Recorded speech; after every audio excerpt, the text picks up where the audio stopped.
Welcome back to our YouTube channel ANK home kitchens. ಯಾರೆಲ್ಲ subscribe ಆಗಿಲ್ಲ please subscribe ಆಗಿ. ಇವತ್ತು ನಾವು ಈಸಿ ಪನ್ನೀರ್ ರೆಸಿಪಿನ ಹೇಗೆ ಮಾಡೋದು ಅಂತ ತೋರಿಸ್ಕೊಡ್ತೀನಿ. ತುಂಬ ಸುಲಭವಾಗಿ ಮಾಡ್ಬೋದು, ಎಲ್ಲರೂ ಇಷ್ಟಪಟ್ಟು ಕೂಡ ತಿಂತಾರೆ. ನೋಡಿ ಇದನ್ನು ಹೇಗೆ ಮಾಡೋದು ಅಂತ ತೋರಿಸ್ಕೊಡ್ತೀನಿ. ಇದಕ್ಕೆ ಬೇಕಾಗಿರೋ ಸಾಮಗ್ರಿಗಳು ಏನೇನು ಅಂತ ತಿಳ್ಕೊಳ್ಳೋಣ. 4 ಈರುಳ್ಳಿ, 1 ದಪ್ಪ ಮೆಣಸಿನ್ಕಾಯಿ, 200 ಗ್ರಾಮ್ ಪನ್ನೀರ್ ತಗೊಂಡಿದ್ದೀನಿ.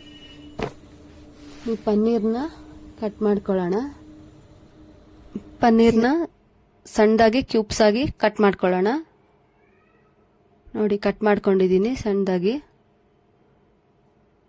ಇವಾಗ ಇದಕ್ಕೆ ಸ್ವಲ್ಪ ಮಸಾಲೆನ ಆ್ಯಡ್ ಮಾಡೋಣ.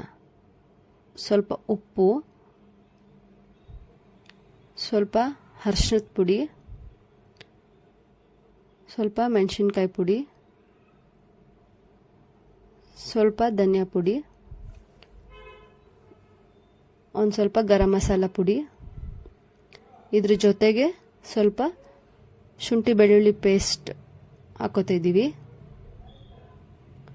ಇದಿಷ್ಟು ಹಾಕ್ಕೊಂಡು ಚೆನ್ನಾಗಿ ಮಿಕ್ಸ್ ಮಾಡ್ಕೊಳ್ಳೋಣ. ಎಲ್ಲ ಕ್ಯೂಬ್ಸ್ಗೂ ಮಸಾಲೆ ಅಂಟ್ಕೋಬೇಕು. ಈ ಮಸಾಲೆ ಎಲ್ಲ ಸೇರಿಸಿದ್ಮೇಲೆ ಒಂದು 10 ನಿಮಿಷಗಳ ಕಾಲ ಬಿಡಬೇಕು. ಚೆನ್ನಾಗಿ ಮ್ಯಾರಿನೇಟ್ ಆಗುತ್ತೆ. ಅವಾಗ ಎಲ್ಲ ಕ್ಯೂಬ್ಸ್ಗೂ ಮಸಾಲೆ ಅಂಟ್ಕೊಳ್ಳುತ್ತೆ. ನೋಡಿ ಅಂಟ್ಕೊಂಡಿದೆ. ಇವಾಗ ಇದನ್ನು ಒಗ್ಗರಣೆಗೆ ಹಾಕೋಣ. ಇದಕ್ಕೆ ಬೇಕಾಗಿರೋ ಸಾಮಗ್ರಿಗಳೇನೇನೆಂದರೆ 4 ಈರುಳ್ಳಿ ದಪ್ಪದಾಗಿ ಕಟ್ ಮಾಡ್ಕೊಂಡು ಇಟ್ಕೊಂಡಿದ್ದೀನಿ, ಕ್ಯಾಪ್ಸಿಕಮ್ ಕಟ್ ಮಾಡ್ಕೊಂಡು ಇಟ್ಕೊಂಡಿದ್ದೀನಿ, ಕರಿಬೇವು, ಕೊತ್ತಂಬರಿ ಸೊಪ್ಪು, 2 ಹಸಿಮೆಣಸಿನ್ಕಾಯಿ ತಗೊಂಡಿದ್ದೀನಿ. ಇವಾಗ ಒಗ್ಗರಣೆ ಮಾಡೋಣ. ಸ್ಟವ್ ಮೇಲೆ ಬಾಣಲಿ ಇಟ್ಟಿದ್ದೀನಿ. ಬಾಣಲಿ ಕಾದ ನಂತರ ಇದಕ್ಕೆ ಎಣ್ಣೆ ಹಾಕೊಳ್ಳೋಣ.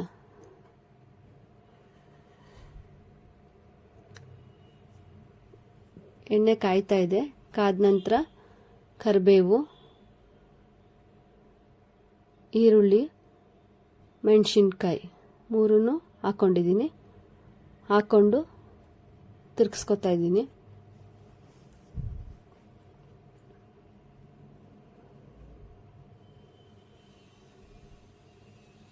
ನಂತರ ಇದಕ್ಕೆ ಕ್ಯಾಪ್ಸಿಕಮ್ ಹಾಕ್ಕೊಂಡಿದ್ದೀನಿ. ನೋಡಿ ಈರುಳ್ಳಿ ಕ್ಯಾಪ್ಸಿಕಮ್ ಎಲ್ಲ ಚೆನ್ನಾಗಿ ಬೇಯಬೇಕು. ನೋಡಿ ಬೇಯ್ತಾ ಇದೆ. ಹಂಗೆ ತಿರ್ಗಿಸ್ಕೊಳ್ತಾನೂ ಇರಬೇಕು. ಇದಕ್ಕೆ ಸ್ವಲ್ಪ ಉಪ್ಪಿನ ಪುಡಿ ಆ್ಯಡ್ ಮಾಡ್ತಾ ಇದ್ದೀನಿ, ಸ್ವಲ್ಪ ಬೇಗ ಬೇಯಲಿ ಅಂತ. ನೋಡಿ ಚೆನ್ನಾಗಿ ಬೇಯ್ತಾ ಇದೆ. ಇದು ಬೆಂದ ನಂತರ ಇದಕ್ಕೆ ನಾವು ಮಸಾಲೆ ಹಾಕಿ ಮ್ಯಾರಿನೇಟ್ ಮಾಡಿರೋ ಕ್ಯೂಬ್ಸ್ನ ಆ್ಯಡ್ ಮಾಡ್ಕೋಬೇಕು. ನೋಡಿ ಈರುಳ್ಳಿನೂ ಬ್ರೌನ್ ಆಗಿದೆ. ಇವಾಗ ಕ್ಯೂಬ್ಸ್ನ ಆ್ಯಡ್ ಮಾಡ್ಕೊಳ್ಳೋಣ. ನೋಡಿ ಈರುಳ್ಳಿ ದಪ್ಪ ಮೆಣಸಿನ್ಕಾಯಿಗೆ ಈ ಪನ್ನೀರ್ ಕ್ಯೂಬ್ಸ್ಗಳನ್ನು ಮಿಕ್ಸ್ ಮಾಡ್ತಾಯಿದ್ದೀನಿ. ಮಿಕ್ಸ್ ಮಾಡಿ ತಿರ್ಗಿಸ್ಕೊತಾ ಇದ್ದೀನಿ.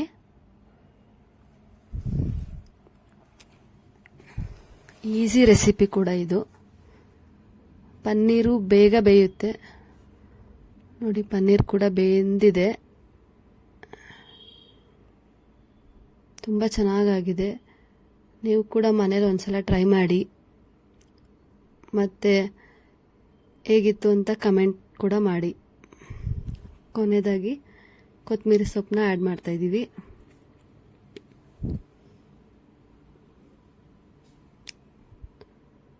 ನೋಡಿ ಕೊತ್ತಂಬರಿ ಸೊಪ್ಪು ಹಾಕಿ, ಕೊತ್ತಂಬರಿ ಸೊಪ್ಪು ಹಾಕಿದ್ರೇ ಒಂಥರ ರುಚಿ, ನೋಡೋಕೆ ಕೂಡ ಚೆನ್ನಾಗಿ ಕಾಣಿಸುತ್ತೆ.